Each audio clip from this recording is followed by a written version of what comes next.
Hello students, आज हम लोग बात करने वाले हैं कि अगर हमको उत्पाद विधि के ही अंदर कुछ क्वेश्चंस पूछे जाएंगे तो उसको आप कैसे सॉल्व करेंगे। और हमने लास्ट क्लास में बात की थी कि अब आपसे कंबाइंड क्वेश्चन पूछा जाएगा। तो यहाँ पर मैं आपको एक कंबाइंड क्वेश्चन की प्रैक्टिस कराऊंगा। इसमें एक क्वेश्चन करा के दिखाऊंगा कि किस तरीके से आप उसको अरेंज करेंगे। तो अभी हम लोग स्टार्ट करते हैं इसको, क्लास को आज की देखते हैं। यहाँ पर हमें क्वेश्चन दिया हुआ है कि निम्न से मध्यवर्ती उपभोग का मूल्य ज्ञात करो। मध्यवर्ती उपभोग का मूल्य, और यहाँ पर हमको टॉपिक दिए हैं उत्पादन का मूल्य, कारक लागत पर निवल मूल्य वृद्धि, बिक्री कर, आर्थिक सहायता और मूल्य ह्रास। तो यहाँ पर इस मदों को देख करके हमें पता चल गया कि यह उत्पाद विधि से रिलेटेड है। तो सबसे पहले हम इसमें ज्ञात करेंगे जीडीपी एमपी।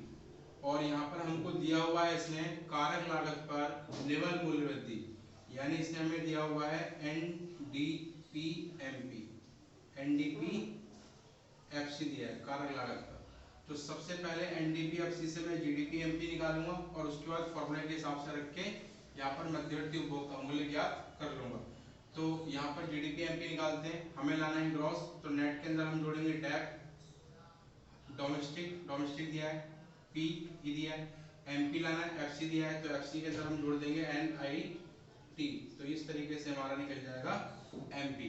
तो यहाँ पर हमें दिया हुआ है 80 प्लस डेप आपको दिया हुआ है 20 प्लस एनआईटी होता है हमारा अप्रत्यक्ष कर, जो कि आपको बिक्री कर एक अप्रत्यक्ष कर है, माइनस आर्थिक सहायता जो कि 5 है। तो इस तरीके से ये आपका हो गया 100 और 10 यानी 110 लाख रुपए। उसके बाद हम जानते हैं कि जीडीपी एमपी बराबर होता है उत्पादन मूल्य माइनस मध्यवर्ती उपभोग का मूल्य। तो यहाँ उत्पादन मूल्य हमें दिया हुआ, यहाँ पे जीडीपी एमपी निकला हमारा 110 और उत्पादन का मूल्य हमें यहाँ पर दिया हुआ है 200 और माइनस मध्यवर्ती उपभोग का मूल्य,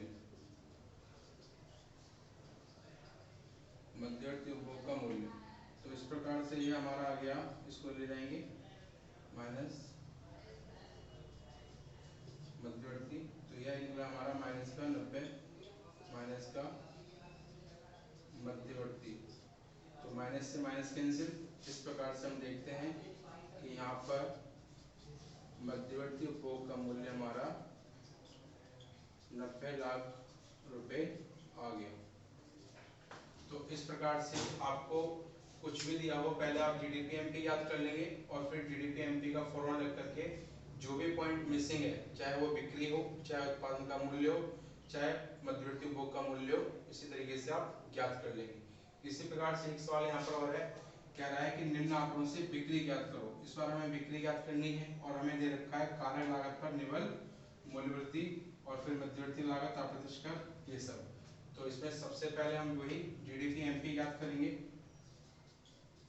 तो जीडीपी एमपी बराबर आपको एनडीपी-एफसी दिया है, आप इसमें डैप जोड़ोगे और एनआईटी जोड़ोगे, इस तरीके से ज्ञात हो जाएगा, जो कि है 300 प्लस डैप है आपका 30 और एनआईटी है यहाँ पर आपको अप्रत्यक्ष कर दिया है 20 और अप्रत्यक्ष आर्थिक सहायता नहीं है तो 0। तो ये हो गया आपका 350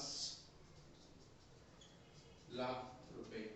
अब यहाँ पर आप फॉर्मूला लगा देंगे, जीडीपी एमपी बराबर बिक्री प्लस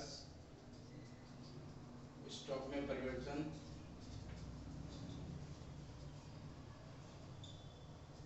माइनस मध्यवर्ती उपभोग। तो यह आपका हो गया जीडीपी एमपी आपका 350, बिक्री आपको ज्ञात करनी है और यहाँ पर आपको स्टॉक में परिवर्तन दिया है -50, तो प्लस -50 और मध्यवर्ती उपभोग आपको दिया हुआ है 200, जिसको यहाँ पे मध्यवर्ती लागत कहा गया है। तो इस प्रकार से यह आपका ज्ञात होता है। इस प्रकार से आपको ज्ञात होता है 350 बराबर बिक्री -50 -200। तो ये आपका आता है 350 माइनस माइनस प्लस हो जाएंगे, माइनस के 250, 250 लाएंगे तो ये प्लस हो जाएगा 250 और इधर आपकी बिक्री ज्ञात होगी। तो इस प्रकार से 600 लाख रुपए ये आपकी बिक्री ज्ञात होगी। तो इस प्रकार से आपको सवाल दिए जाएंगे जिसमें आपसे जीडीपी के अलावा कोई भी अन्य टॉपिक पूछा जाएगा तो आपको उसका जवाब देना होगा। इसके बाद सेकंड क्वेश्चन आता है हमारा कि अगर कंबाइंड क्वेश्चन आएगा तो उसको कैसे किया जाएगा। जैसे यहाँ पर बोला गया है कि आई विधि से जीएनपी एमपी निकालना है और व्यय विधि से एनएनपी एफसी निकालना है। तो इसको करते हैं। देखिए उसने बोला है कि आई विधि से जीएनपी एफसी ज्ञात करना है। तो हम जानते हैं कि आई विधि से एनडीपी एफसी ज्ञात होता है, लेकिन आपको तो जीएनपी एफसी ज्ञात करना है। तो पहले से कन्वर्ट करेंगे। आपको चाहिए ग्रॉस, आपको दिया नेट, प्लस कर देंगे इसमें डेप। आपको नेशनल चाहिए, डोमेस्टिक दिया, प्लस कर देंगे आप इसमें NIFA। आपको एफसी दिया, यहाँ भी एफसी है। तो इस तरीके से आपका फॉर्मूला हो गया। अब इसमें एनडीपी एफसी की जो मदें हैं उसको जोड़ देंगे, प्लस इसमें डेप और NIFA जोड़ देंगे, तो आपका जीएनपी एफसी निकल जाएगा। तो इसको करते हैं एनडीपी एफसी। अब यहाँ पर हमें एनडीपी एफसी की कौन कौन सी मदें हैं उसको ज्ञात करना होगा। तो पहले हमने एनडीपी एफसी यानी आय विधि में शामिल होने वाली मदों को निकाल लिया, जैसे कि लगान, जैसे कि ब्याज, जैसे कि लाभांश, आविर्जित लाभ, लाभ कर और कर्मचारी का पारिश्रमिक। तो इसको जोड़ेंगे। अब लगान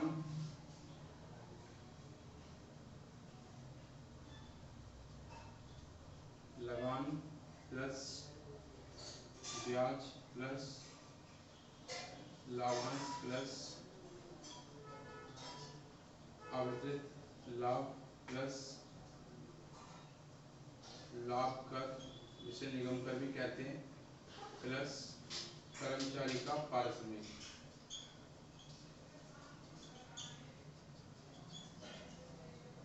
तो इसको जोड़ेंगे, प्लस इसमें जोड़ा जाएगा, प्लस जोड़ा जाएगा इसमें डेप और NIFA।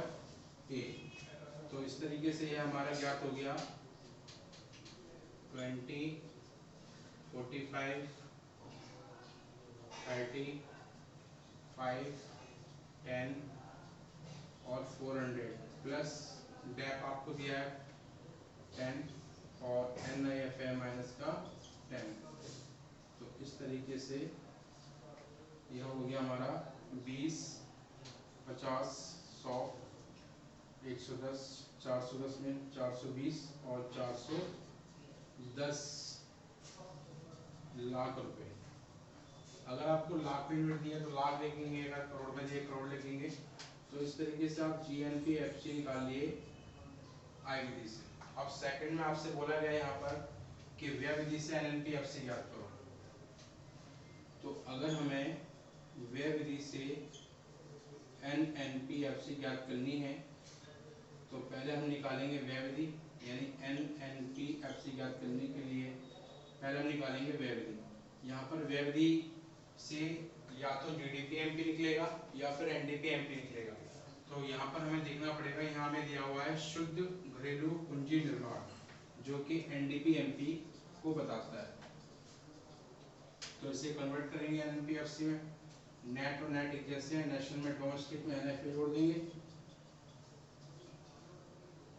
पी और पी जैसे हैं, एफसीजे एमपी में से NIT घटा देंगे। तो अब व्यय विधि के जो भी टॉपिक है उनको जोड़ेंगे और उनको जोड़ करके उसमें NIFA और NIT जोड़ेंगे और घटा देंगे, तो आपका एनएनपी एफसी ज्ञात हो जाएगा। तो देखते हैं इसमें सबसे पहले है आपका शुद्ध घरेलू पूंजी निर्माण, जिससे हमें ये पता चला कि हमारा एनडीपी एमपी ज्ञात होगा, पूंजी निर्माण। उसके बाद शुद्ध निवल निर्यात है, जो इसकी मदें हैं। उसके बाद निजी अंतिम उपभोग है,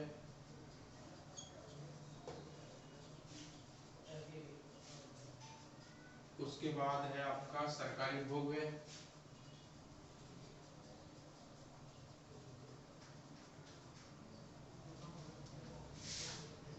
तो इन सभी को आप जोड़ देंगे प्लस NIFA और माइनस NIT। अब इनकी मदों को जोड़ेंगे तो शुद्ध जो आपको दिया हुआ है यहाँ पर 50 प्लस 10 प्लस निजी अंतिम उपभोग है आपका 400 और ये 100, 400 और 100, और उसके बाद NFA माइनस का 10 और NIT आपका शुद्ध अप्रत्यक्ष क्या रहेगा यहाँ पर 50। तो इस तरीके से ये हो गया आपका 500, 550, 560, इसमें से इसको माइनस करेंगे तो ये आपका निकलेगा 500 लाख रुपए। तो ये आपका NNPFC ज्ञात होगा। तो इस प्रकार से आप ज्ञात करेंगे। अगर आपको कंबाइंड क्वेश्चन दिया जाता है, ये क्वेश्चन जब भी आपको दिया जाएगा हमेशा 6 मार्क्स का आएगा, तो ये आपको कंबाइंड क्वेश्चन दिया गया था, तो जिस विधि से ज्ञात करने को बोलेंगे वो विधि प्लस उसको कन्वर्ट करके जो भी अलग मदे बनेंगे उसमें जोड़ देंगे, तो इस तरीके से आपका ज्ञात हो जाएगा। यह आय व्यय से था, आय और उत्पाद से या फिर व्यय और उत्पाद से भी हो सकता है। तो इस प्रकार के क्वेश्चन से अब हमारा राष्ट्रीय आय की विधियां चैप्टर 3 में जो न्यूमेरिकल पोर्शन था वो पूरी तरीके से खत्म हो गया, और मुझे पूरी आशा है कि आप लोग इसको काफी अच्छी तरीके से समझ चुके होंगे। और अब हम इसकी बात करेंगे नेक्स्ट क्लास में इसकी थ्योरी की। थ्योरी के अंदर हम जानेंगे कि राष्ट्रीय ज्ञात करते समय किन पदों को शामिल किया जाता है और किन को नहीं किया जाता, और उसके बाद हम ज्ञात करेंगे कि अगर आय व्यय उत्पाद विधि से अगर हम राष्ट्रीय ज्ञात कर रहे हैं तो हमें कौन कौन से चरण अपनाने चाहिए और कौन कौन से उसकी सावधानियां होंगी। तो ये 2 क्लासेस और है, उसके बाद ये चैप्टर आपका पूरी तरीके से फिनिश हो जाएगा। और ये काफी महत्वपूर्ण चैप्टर आपका 12th क्लास में, क्योंकि तकरीबन 15 मार्क्स के आसपास के क्वेश्चंस आपसे इसमें पूछे जाते हैं, इसलिए यह आपको चैप्टर आना ही आना चाहिए। इसके अलावा यहाँ पे एक बात और बताना चाहूंगा आपको कि कभी कभी हमको डेप्रिसिएशन यानी मूल्यह्रास डायरेक्ट नहीं दिया जाता, तो हमें सवाल के अंदर सकल पूंजी निर्माण दिया जाएगा और निवल पूंजी निर्माण दिया जाएगा, तो सकल में से निवल को हटा देंगे तो भी आपका डेप ज्ञात होगा। इसी प्रकार से अप्रत्यक्ष कर भी कभी कभी हमको डायरेक्ट नहीं दिए जाते, तो इसके पॉइंट होते हैं, जैसे बिक्री कर, आयात कर और उत्पाद कर को शुल्क भी कहते हैं, तो ये पॉइंट दिए जाएंगे। तो इन पॉइंट्स को भी हम अप्रत्यक्ष कर के तरीके से ही ट्रीट करते हैं। तो यह कुछ महत्वपूर्ण जानकारी थी आप लोगों की। इससे ज़्यादा से ज़्यादा आप लोग लाइक करें, सब्सक्राइब करें, शेयर करें। Thank you very much.